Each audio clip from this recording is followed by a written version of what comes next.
Selamat sore, Shalom, puji Tuhan, kita boleh bertemu kembali setelah kita melaksanakan tugas pekerjaan kita sepanjang hari. Kita boleh datang kepada Tuhan dan mendengar firman Tuhan. Mari kita tunduk kepala sejenak. Tuhan Allah Bapa kami yang di sorga, kami panjatkan syukur dan terima kasih untuk berkat dan penyertaan Tuhan sepanjang hari ini, di mana kami boleh melakukan aktivitas kami, dan pada sore hari ini kami boleh datang kepadamu untuk mendengar firman Tuhan yang boleh membuat kami mengerti kehendak Tuhan dalam kehidupan kami, dan kami mempunyai satu kehidupan yang berkenan, yang menjadi bau yang harum di hadapan hadirat Tuhan.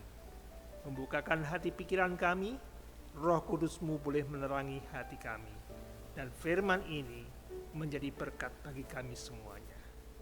Mohon ampun dosa kami Tuhan. Di dalam nama Tuhan Yesus Kristus kami berdoa dan mengucap syukur. Amin. Pelajaran kita petang hari ini mempunyai judul Waktu untuk Kita. Terdapat ayatnya di dalam buku Yesaya pasal yang ke-58 ayat 13 dan 14. Nah, kalau kita baca pasal 58 dari awal, diterangkan tentang puasa. Menurut Anda, kira-kira apa yang Tuhan inginkan dalam kehidupan kita sebagai umat Tuhan? Ke gereja, berbakti, ya. Membaca firman Tuhan, ya. Berdoa, ya. Apalagi ditambah dengan puasa. Menurut pemikiran kita, Tuhan senang dengan hal-hal itu. Tetapi di dalam bacaan pasal 58 ini, Tuhan menegur bangsa Israel, umatnya, karena mereka salah di dalam berbakti atau berpuasa. Mari kita buka pasal 58 buku Yesaya ayat yang kedua. Memang setiap hari mereka mencari aku dan suka untuk mengenal segala jalanku, seperti bangsa yang melakukan yang benar dan yang tidak meninggalkan hukum Allahnya. Mereka menanyakan aku tentang hukum-hukum yang benar. Mereka suka mendekat menghadap Allah. Tanyanya, ya, seperti kita mendekat kepada Tuhan. Nah, ayat 3. Mengapa kami berpuasa dan engkau tidak memperhatikannya juga? Mengapa kami merendahkan diri dan engkau tidak mengindahkannya juga? Jadi umat Israel berpuasa dekat dengan Tuhan. Tetapi permintaan mereka, doa-doa mereka tidak diindahkan oleh Tuhan. Apa sebabnya? Ayat berikutnya, sesungguhnya pada hari puasamu engkau masih tetap mengurus urusanmu, dan kamu mendesak-desak semua buruhmu. Sesungguhnya kamu berpuasa sambil berbantah dan berkelahi, serta memukul dengan tinju dengan tidak semena-mena. Dengan caramu berpuasa seperti sekarang ini, suaramu tidak akan didengar di tempat tinggi. Sudah berbakti, berdoa, baca firman Tuhan, disertai puasa, tetapi apa dikatakan? Suaramu tidak akan didengar di tempat tinggi. Karena apa? Mereka berpuasa tapi masih seperti biasa, mengurus urusannya dengan cara-cara dunia. Kemudian apa? Menekan buruhnya. Kemudian berbantah, berkelahi, memukul dengan tinju, dengan tidak semena-mena. Jadi itulah penyebabnya keinginan doa mereka tidak didengar. Jadi mana yang betul? Harus bagaimana? Ayat berikutnya. Ayat 6. Bukan berpuasa yang ku kehendaki ialah supaya engkau membuka belenggu-belenggu kelaliman dan melepaskan tali-tali kuk, supaya engkau memerdekakan orang yang teraniaya dan mematahkan setiap kuk, supaya engkau memecah-mecah rotimu bagi orang yang lapar dan membawa ke rumahmu orang miskin yang tak punya rumah. Dan apabila engkau melihat orang telanjang, supaya engkau memberi dia pakaian dan tidak menyembunyikan diri terhadap saudaramu sendiri. Jadi, selain kita beribadah, ritual menunjukkan iman kita kepada Tuhan harus disertai dengan perbuatan kebajikan atau kasih. Dikatakan di sini membuka belenggu-belenggu kelaliman, membebaskan orang yang teraniaya, orang yang tertekan, orang yang tidak diperlakukan dengan adil, dan kemudian membagi makanan bagi orang yang kekurangan dan memberi tumpangan bagi orang yang tidak punya rumah. Artinya, selain kita berbakti ritual, jangan lupa mempraktekkan kasih. Saudaraku, kalau kita lakukan itu, ayat 8 dan 9 ada berkatnya. Pada waktu itulah terangmu akan merekah seperti fajar, dan lukamu akan pulih dengan segera. Kebenaran menjadi barisan depanmu, dan kemuliaan Tuhan barisan belakangmu.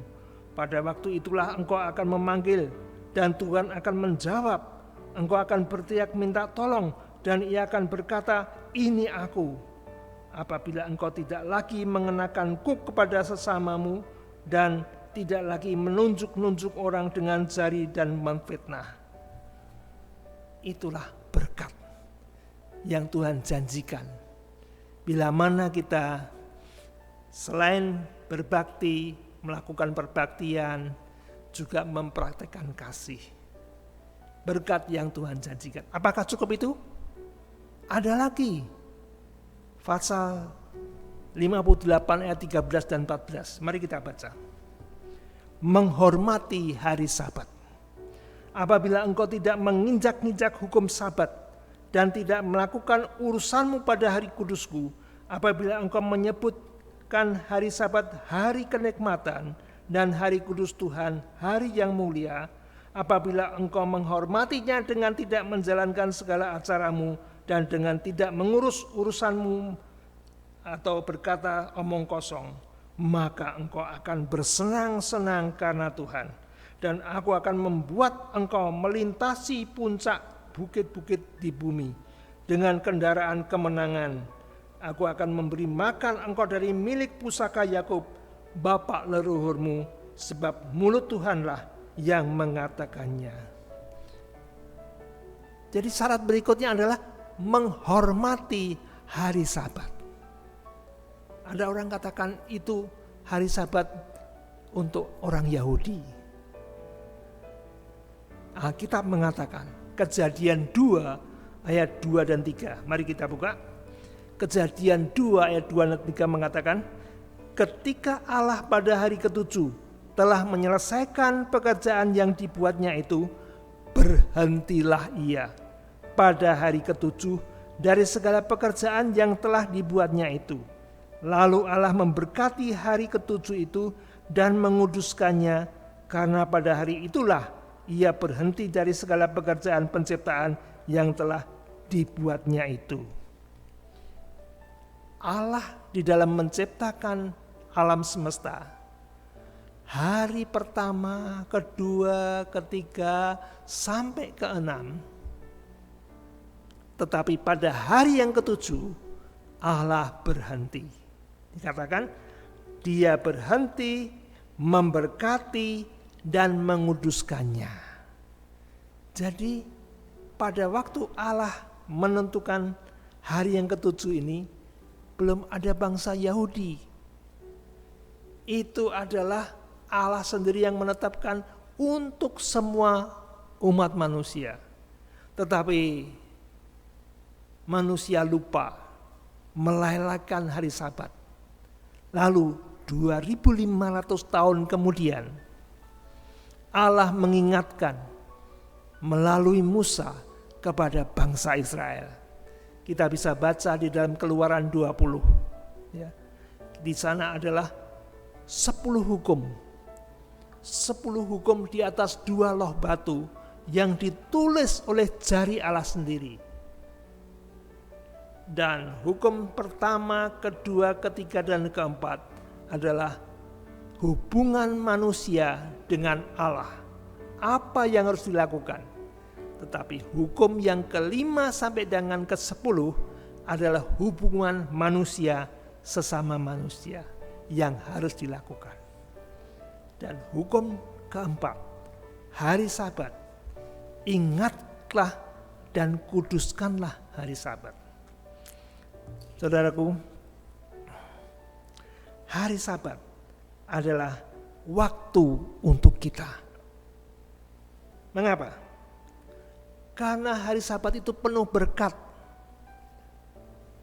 Kita ke gereja, kita berhubungan dengan sesama anggota gereja, kita mendengarkan firman, menguatkan iman kita, menghibur bagi yang punya masalah, dan juga menuntun dalam jalan kehidupan kita.